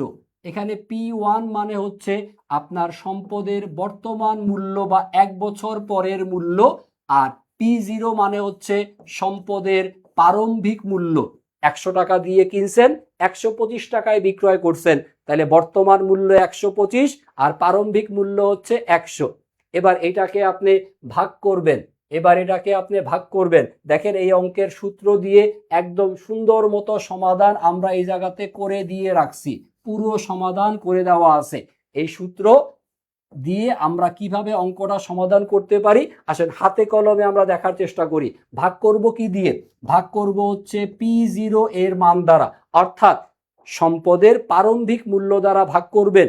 আর যেহেতু হার মানে পার্সেন্টেজ, অর্থাৎ এটাকে 100 দ্বারা গুণ করে আপনি শতাংশে রূপান্তর করবেন। দেখি সমাধানটা খুব সহজ। এখানে সি ক্যাশ ফ্লো বা লভ্যাংশ প্রাপ্তির পরিমাণ হচ্ছে 5 টাকা, যোগ সম্পদের সমাপনী মূল্য হচ্ছে 125, এইটার প্রারম্ভিক মূল্য ছিল কত 100, মাইনাস হচ্ছে 100, ভাগ হবে হচ্ছে প্রারম্ভিক মূল্য অর্থাৎ 100 দিয়ে, আর গুণ করবেন পার্সেন্টেজের জন্য 100 দিয়ে আপনি এটাকে গুণ দিয়ে দিবেন। দেখেন সমাধান কিভাবে আসে, 5 যোগ 125 থেকে 100 বিয়োগ করলে আসবে হচ্ছে 25, ডিভাইডেড বাই হচ্ছে 100, গুণ হবে হচ্ছে 100 দিয়ে, 25 আর 5 গুণ করলে আসে 30, নিচে 100 আর হচ্ছে গুণ 100, 100 100 কাটাকাটি, তাহলে থাকে কত 30। তাহলে আমাদের মুনাফার হার হবে হচ্ছে কত পার্সেন্ট? 30% দেওয়া আছে সি নাম্বার অপশনে। আপনি পরীক্ষার হলে ক্যালকুলেটর তো লাগবেই না, মুখে মুখে আপনি ক্যালকুলেশন করতে পারবেন। এটা 125 থেকে 100, এখানে গ্যাপ কত টাকার? 25 টাকার। লভ্যাংশ পাইছেন কত? 25, তাহলে 25 আর 5 কত? 30।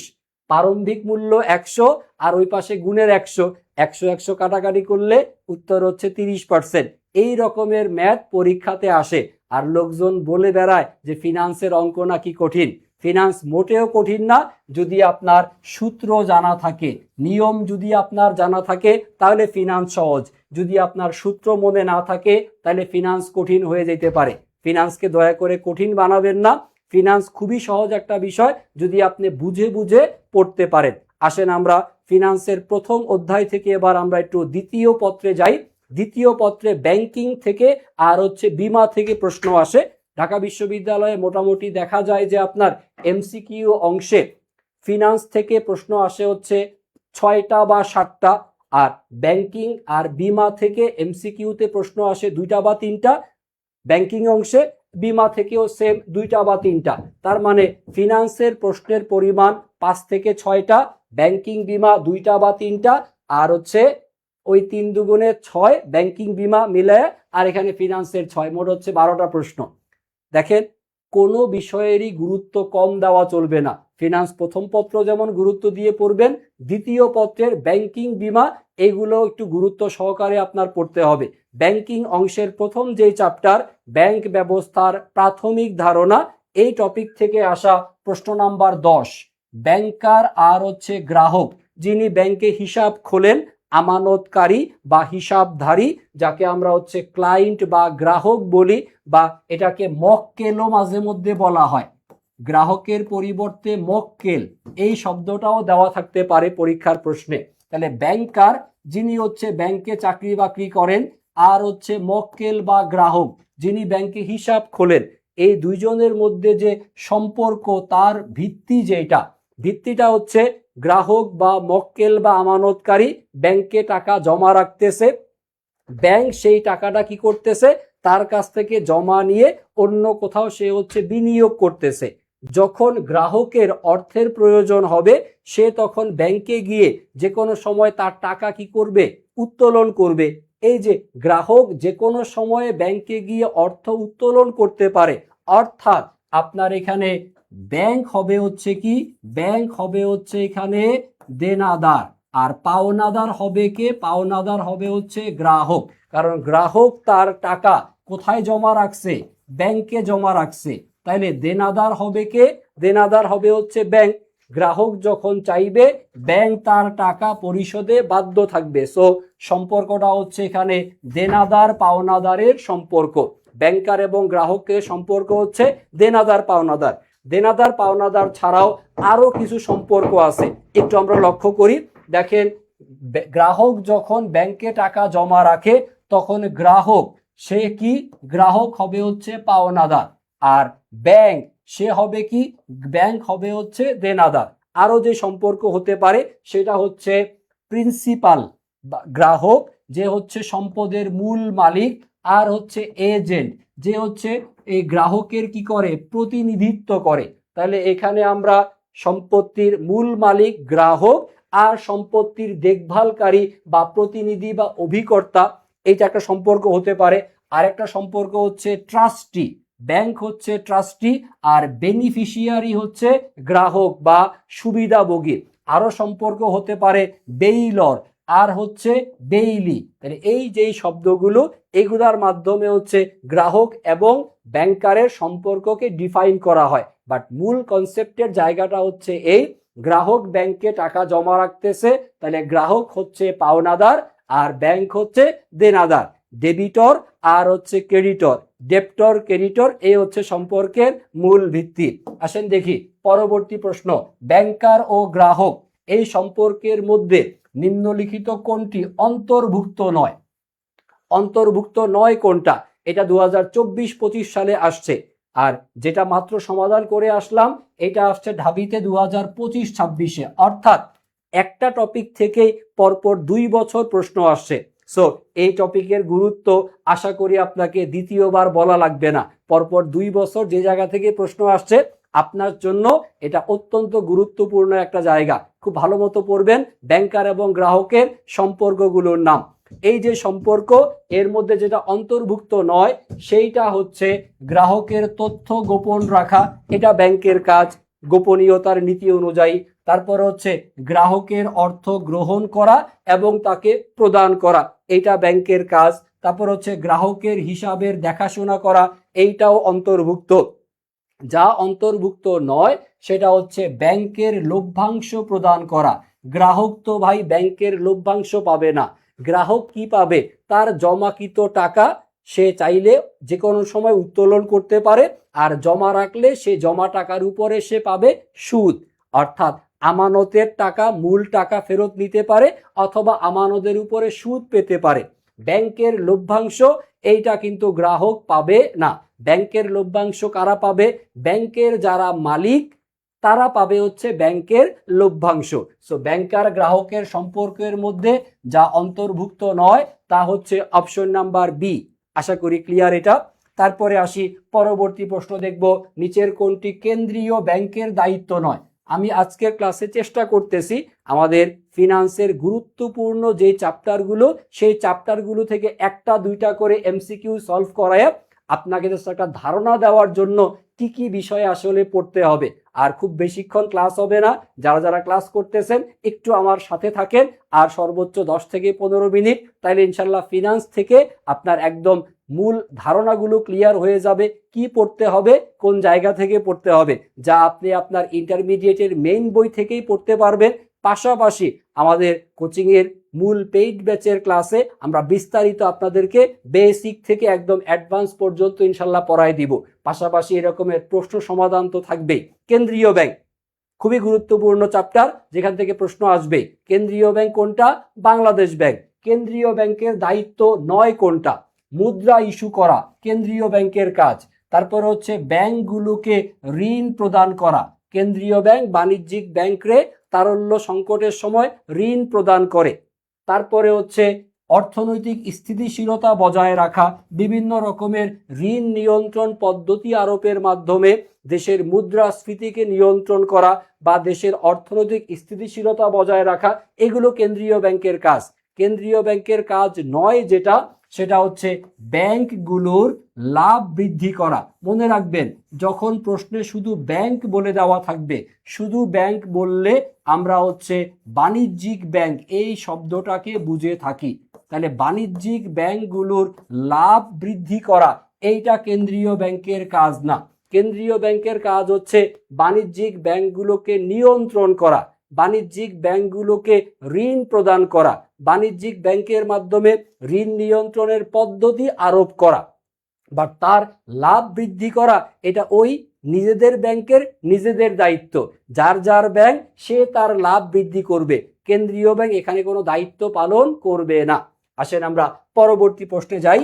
পরবর্তী প্রশ্ন এইটাও আমাদের কেন্দ্রীয় ব্যাংক চ্যাপ্টার থেকে আসা। খেয়াল করেন, প্রশ্ন হচ্ছে ক্যাশ রিজার্ভ রেশিও, যেটাকে সংক্ষেপে আমরা বলি হচ্ছে সিআরআর, ক্যাশ রিজার্ভ রেশিও। বাংলায় বলতে পারি হচ্ছে আমরা নগদ জমার হার। নগদ জমার হার। আমরা জানি যে প্রত্যেকটা বাণিজ্যিক ব্যাংক সে যে আমানতটা সংগ্রহ করে গ্রাহকের কাছ থেকে, এই আমানতের একটা নির্দিষ্ট পরিমাণ অংশ, যেটাকে বলা হয় হচ্ছে সিআরআর, এইটা জমা রাখতে হয়। কার কাছে জমা রাখতে হয়? ক্যাশ রিজার্ভ রেশিও, আমানতের নির্দিষ্ট একটা পার্সেন্টেজ জমা রাখবেন কার কাছে? কেন্দ্রীয় ব্যাংকের কাছে। তাহলে ক্যাশ রিজার্ভ রেশিও আমরা জমা রাখি কোথায়? কেন্দ্রীয় ব্যাংকে জমা রাখি। এই ক্যাশ রিজার্ভ রেশিও এর পার্সেন্টেজ হচ্ছে 4%। 4%, অর্থাৎ আপনার মোট সংগ্রহিত আমানতের পরিমাণ ধরলাম 1 লক্ষ টাকা।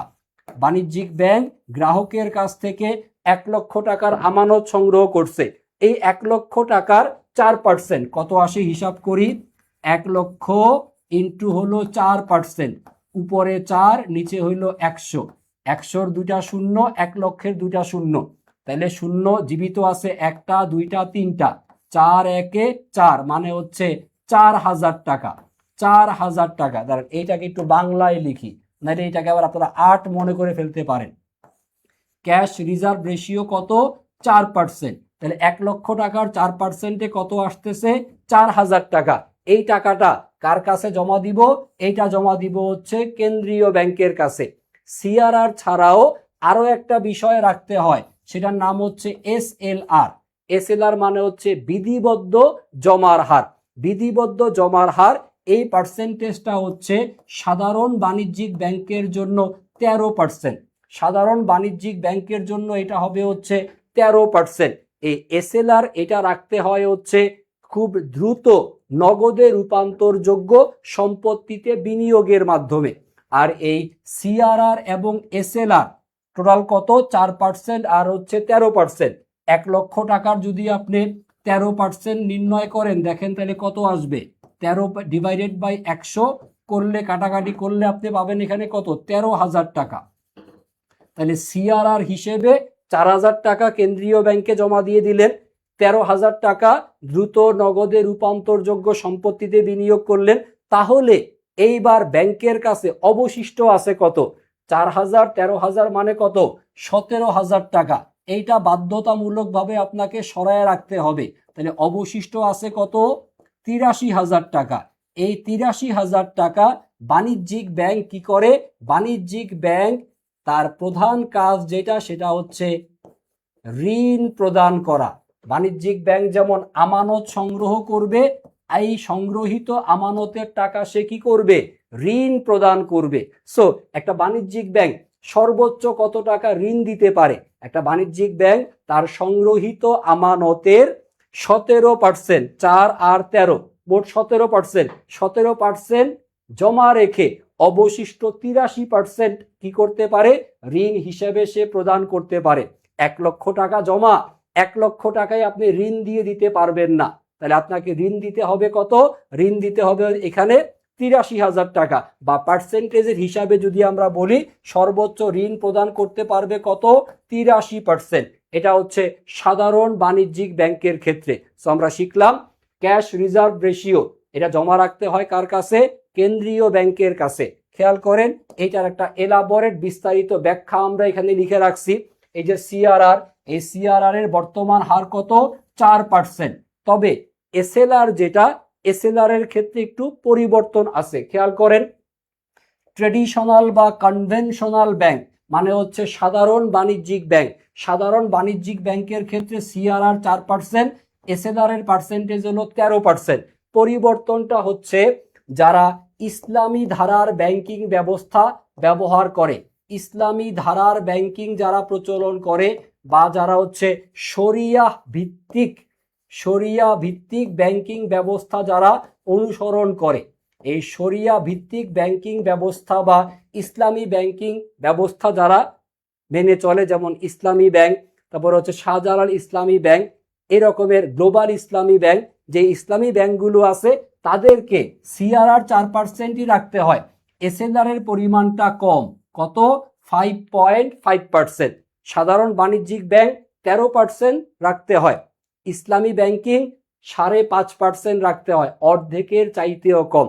সো সহজেই আমরা বলতে পারি একটা সাধারণ বাণিজ্যিক ব্যাংক, একটা ইসলামী ব্যাংক, কার ঋণ প্রদান করার সক্ষমতা বেশি? কে বেশি ঋণ দিতে পারবে? সাধারণ বাণিজ্যিক ব্যাংক নাকি ইসলামী ব্যাংক? খেয়াল করে দেখেন, সাধারণ বাণিজ্যিক ব্যাংক তাকে টোটাল সিআরআর এবং এসএলআর মিলিয়ে মোট জমা রাখতে হয় 83%।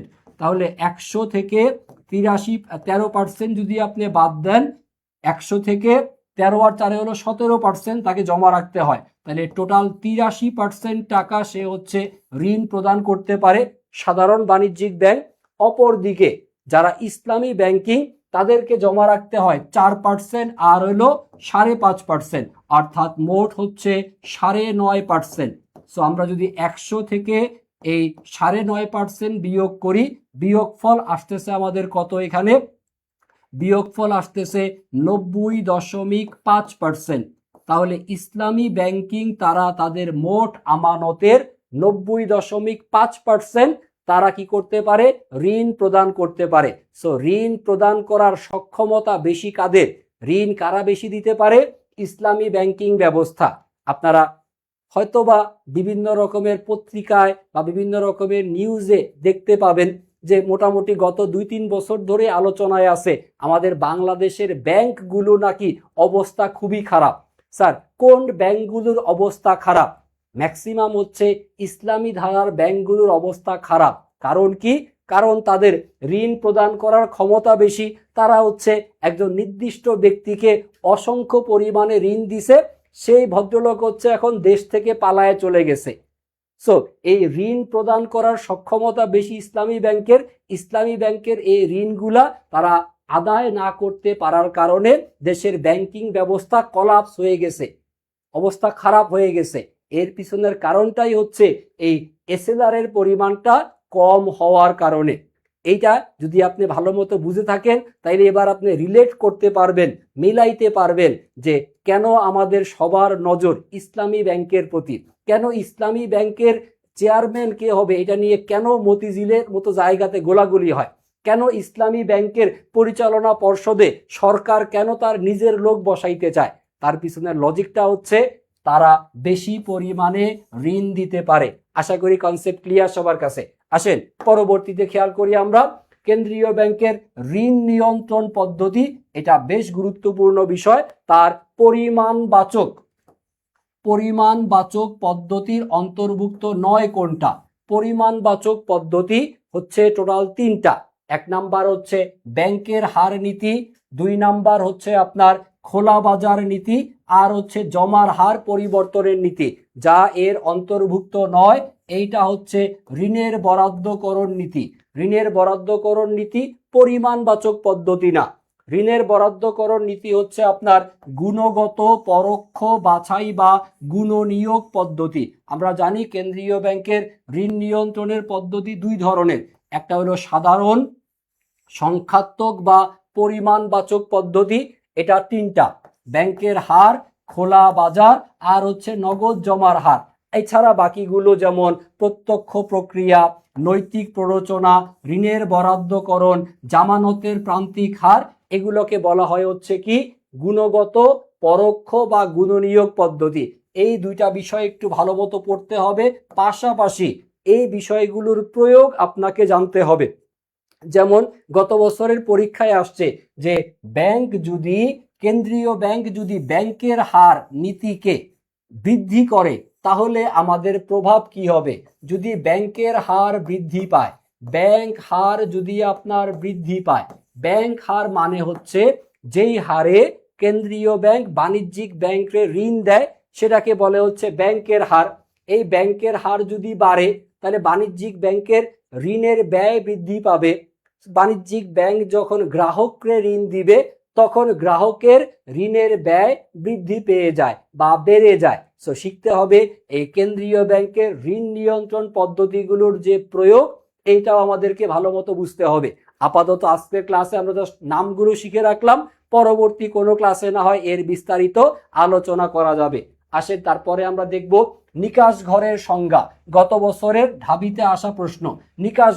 নিকাশ ঘর এমন একটা ঘর যে ঘরের মধ্যে আন্তঃব্যাংকিং লেনদেন, অর্থাৎ এক ব্যাংক অন্য ব্যাংকের কাছে কত টাকা পয়সা পায় বা কত টাকার বিল তাদের আউটস্ট্যান্ডিং আছে বা বকেয়া আছে, এগুলো যেখানে বসে নিষ্পত্তি করা হয়, আন্তঃব্যাংকিং দেনা পাওনা যেখানে নিষ্পত্তি করা হয় সেটাকে বলে হচ্ছে ক্লিয়ারিং হাউস বা নিকাশ ঘর। আর আমাদের বাংলাদেশের যেটা কেন্দ্রীয় ব্যাংক অর্থাৎ বাংলাদেশ ব্যাংক, তারা হচ্ছে এই দায়িত্বটা পালন করে থাকে। তাহলে কেন্দ্রীয় ব্যাংকের গুরুত্বপূর্ণ একটা কাজ হচ্ছে কি নিকাশ ঘর ব্যবস্থা।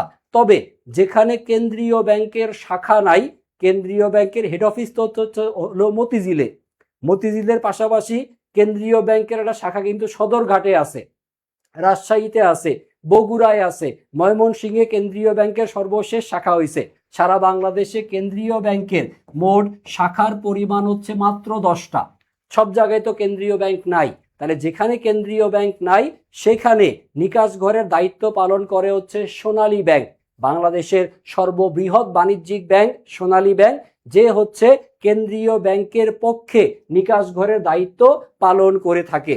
আসেন পরবর্তীতে দেখব আমরা বাণিজ্যিক ব্যাংক চ্যাপ্টার। বাণিজ্যিক ব্যাংকের আয়ের প্রধান উৎস।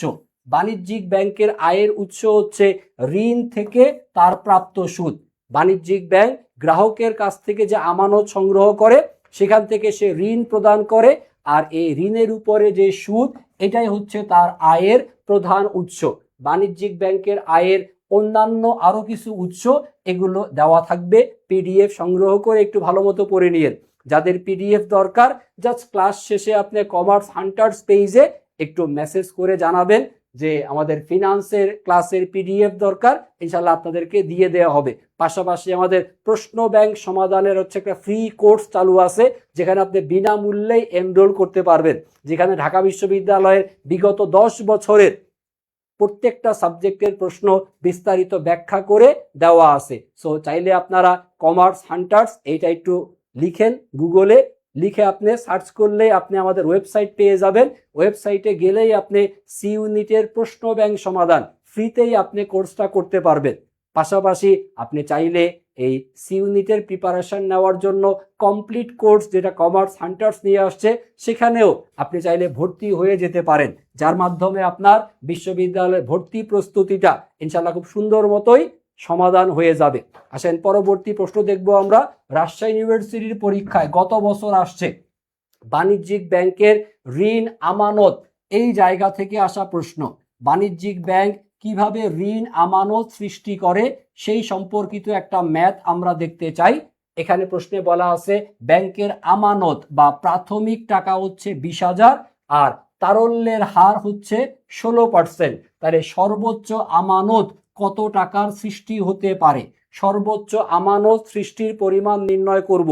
খুব সহজ কাজ, সেটা হচ্ছে আপনার ব্যাংকের আমানতের যে 20,000 টাকা, এইটাকে আপনি ভাগ করবেন তারল্যের হার 16%, এইটা দ্বারা ভাগ করলে উত্তর চলে আসবে যে বাণিজ্যিক ব্যাংক কত টাকার সর্বোচ্চ ঋণ আমানত সৃষ্টি করতে পারে। খেয়াল করেন এইটার সমাধান এই রকম, 20,000 এটাকে ভাগ করতে হবে কত, 16%।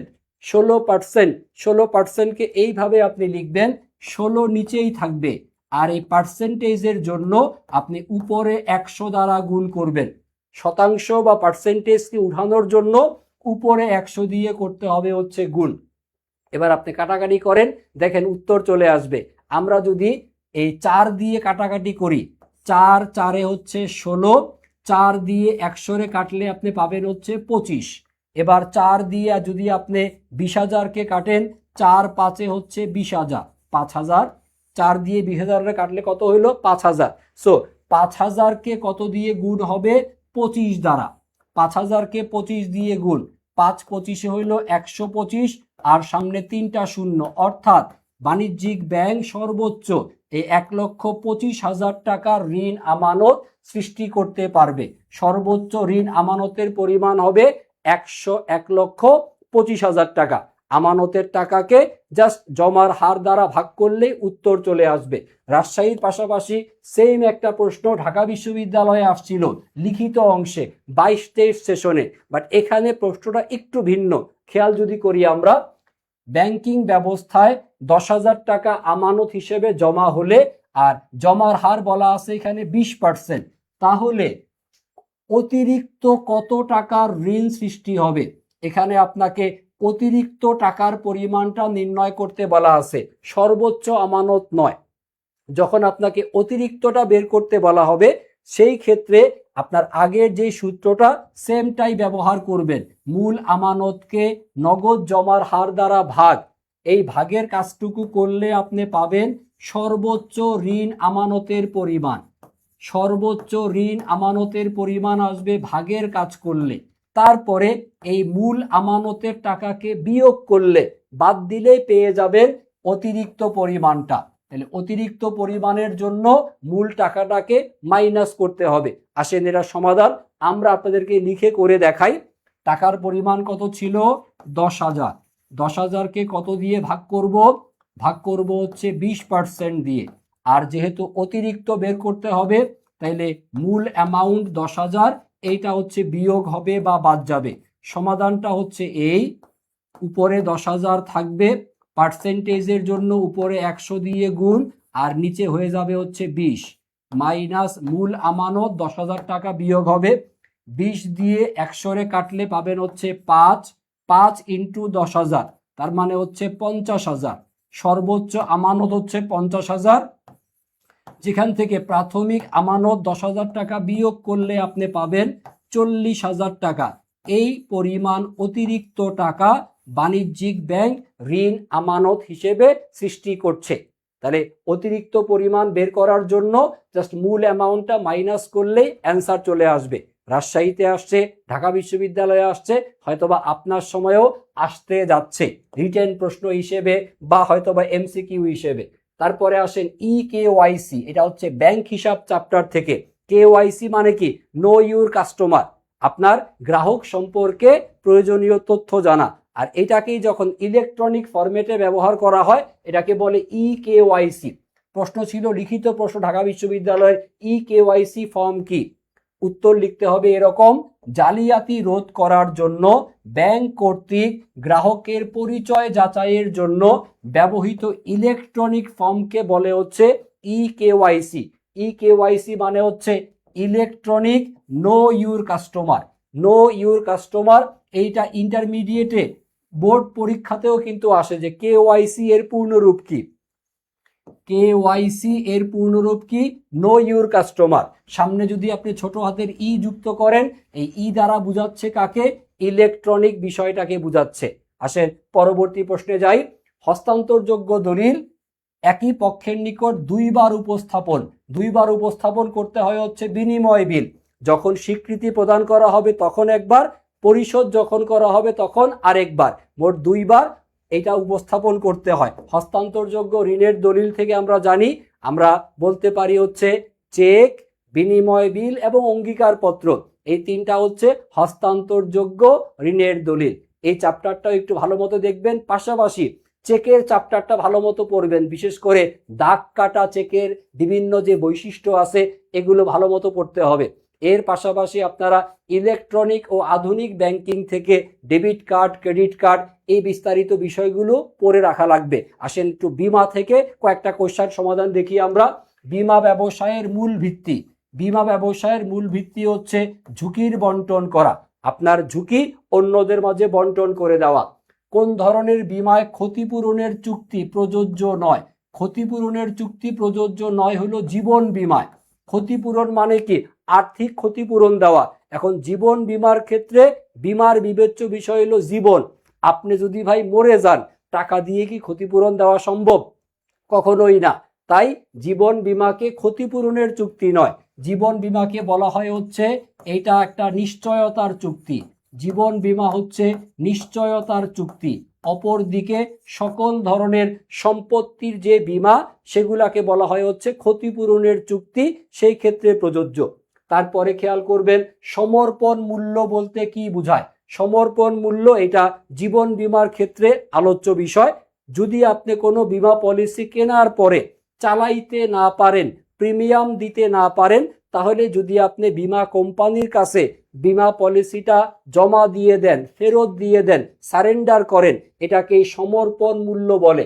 অর্থাৎ বিমা পলিসির মেয়াদ শেষ হওয়ার আগেই বিমা গ্রহীতা যদি পলিসি চালাইতে না পেরে সেই পলিসিটা বিমা কোম্পানির কাছে ফেরত দিয়ে দেয় বা সমর্পণ করে, তাহলে তিনি যেই টাকাটা পান সেটাকে বলে হচ্ছে সমর্পণ মূল্য। তবে ন্যূনতম 2 বছর যদি আপনি না হয় তাহলে কিন্তু এই সমর্পণ মূল্য পাওয়া যাবে না। সমর্পণ মূল্য পেতে হলে পলিসি মিনিমাম 2 বছর চালাইতে হবে, তাহলেই কিছু টাকা পাওয়ার সম্ভাবনা থাকবে। আমাদের সম্ভবত এটা সর্বশেষ প্রশ্ন। মৃত্যুহার পঞ্জি টেবিল এইটা কি? মৃত্যুহার পঞ্জি এইটা হচ্ছে জীবন বীমার ক্ষেত্রে ব্যবহার করা হয় এমন একটা তালিকা বা এমন একটা টেবিল যেখানে বিভিন্ন বয়সের মানুষের মৃত্যুর সম্ভাবনার বার্ষিক হার দেখানোর তালিকাকে বলে হচ্ছে মৃত্যু হার পঞ্জি। যে কোন বয়সের মানুষ কত তাড়াতাড়ি মারা যেতে পারে। যেমন একজন মানুষ যার বয়স ধরলাম 70 বছর, আরেকজন মানুষ যার বয়স ধরেন 90 বছর। এখন 70 বছর আর 90 বছর, এই 2 বছরের মধ্যে মারা যাওয়ার সম্ভাবনা বেশি কার? অবশ্যই 90-এর। এবার ধরেন হচ্ছে একজনের বয়স হচ্ছে 15 বছর, একজনের বয়স ধরলাম 15 বছর, আরেকজনের বয়স ধরলাম হচ্ছে 65 বছর। এবারে 15 আর 65-র মধ্যে বয়স বেশি, 65, এর মারা যাওয়ার সম্ভাবনা বেশি। তাহলে বিভিন্ন রকমের বয়সের মানুষদের অথবা তাদের অবস্থানগত দৃষ্টিকোণ থেকে তাদের পেশার উপর ভিত্তি করে দেখে সমাজের কোন স্তরে সে বসবাস করে, সে কি মধ্যবিত্ত না উচ্চবিত্ত নাকি দিন আনে দিন খায়, এরকমের বিভিন্ন ক্রাইটেরিয়ার উপর ভিত্তি করে মারা যাওয়ার যে সম্ভাবনা, মৃত্যুর সম্ভাবনা, এটাকে বলা হয় হচ্ছে মৃত্যুহার পঞ্জি টেবিল। যার মারা যাওয়ার সম্ভাবনা বেশি তার প্রিমিয়াম বেশি, যার মারা যাওয়ার সম্ভাবনা কম তার হচ্ছে প্রিমিয়াম কম। এটাকে মৃত্যুহার পঞ্জি টেবিল বলা হয়। আর এই মৃত্যুহার পঞ্জি টেবিল এইটা যেই ভদ্রলোক আবিষ্কার করছে তার নাম হচ্ছে এডমন্ড হেলি। এডমন্ড হেলি নামক ভদ্রলোক যিনি হচ্ছে এই মৃত্যুহার পঞ্জি টেবিলটা আবিষ্কার করছে। এই রকমের তথ্যগুলো আপনারা ইন্টারমিডিয়েটও পড়ে আসছেন। আশা করি অ্যাডমিশন টেস্টে এগুলা খুব একটা কঠিন আপনাদের কাছে মনে হবে না। সবচাইতে পুরাতন বিমা হচ্ছে নৌ বিমা। সবার আগে নৌ বিমা শুরু হয়, তারপরে আসে অগ্নি বিমা, তারপরে আসে হচ্ছে জীবন বিমা। সবার প্রথমে আসবে হচ্ছে নৌ বিমা, সবার প্রথম, তারপরে দ্বিতীয় সিরিয়ালটা হচ্ছে অগ্নি বিমার জন্য প্রযোজ্য, আর 3 নাম্বার সিরিয়ালে আসবে হচ্ছে জীবন বিমা। তাহলে যদি আমরা বিমার ধারাবাহিকতা চিন্তা করি, উৎপত্তির দিক থেকে নৌ বিমা প্রথম, অগ্নি বিমা দ্বিতীয়, জীবন বিমা তৃতীয়, তারপরে দেখবো হচ্ছে এই যে বিস্তারিত আলোচনা পিডিএফ এর মধ্যে ইনশাল্লাহ পাবেন। এই ছিল মোটামুটি আমাদের আজকের ক্লাসের আলোচনা, যেখানে আমরা বিমা সম্পর্কে শিখছি, ব্যাংকিং সম্পর্কে আলোচনা শুনছি, আর ফিনান্স সম্পর্কে আলোচনা শুনছি। যারা ক্লাসটা এখন লাইভ দেখলেন অথবা পরবর্তীতে রেকর্ড আকারে দেখে নেবেন, আপনাদের কাছে জাস্ট একটাই কথা, সেটা হচ্ছে ফিনান্সের বেসিক যদি আপনার ক্লিয়ার থাকে তাহলে ইউনিভার্সিটির পরীক্ষাতে অবশ্যই আপনি মার্কেটিং না ফিনান্স অ্যান্সার করবেন। মার্কেটিং এর চাইতে ফিনান্স সহজ যদি আপনি বুঝে বুঝে পড়তে পারেন। আর আপনাকে বুঝে বুঝে পড়ানোর জন্য আমাদের কমার্স হান্টার্সের টিচাররা তো আছেই, সবচাইতে অভিজ্ঞ টিচাররাই আপনার ফিনান্সের ক্লাস নেবেন এবং ইনশাল্লাহ ফিনান্সটাকে একদম পানির মতো সহজ আপনাকে বানায় দিবেন। আপনি ইন্টারমিডিয়েটে ভালো মতো পড়ে আসেন নাই, টেনশন নেওয়ার দরকার নাই। বেসিক থেকে অ্যাডভান্স পর্যন্ত এবং ইউনিভার্সিটির কোশ্চেন বিশ্লেষণ করে প্রত্যেকটা টপিক ইনশাল্লাহ আমরা ক্লাসে সমাধান করাই দিব। সো যারা যারা বিশ্ববিদ্যালয়ে ভর্তি প্রত্যাশী, আপনারা দ্রুত কমার্স হান্টার্সে জয়েন হয়ে যাবেন সেই আশাবাদ ব্যক্ত করে, সবার সুস্থতা কামনা করে এবং সবার ভবিষ্যতের ভালো রেজাল্ট কামনা করে ক্লাস শেষ করতেছি। আল্লাহ হাফেজ, আসসালামু আলাইকুম।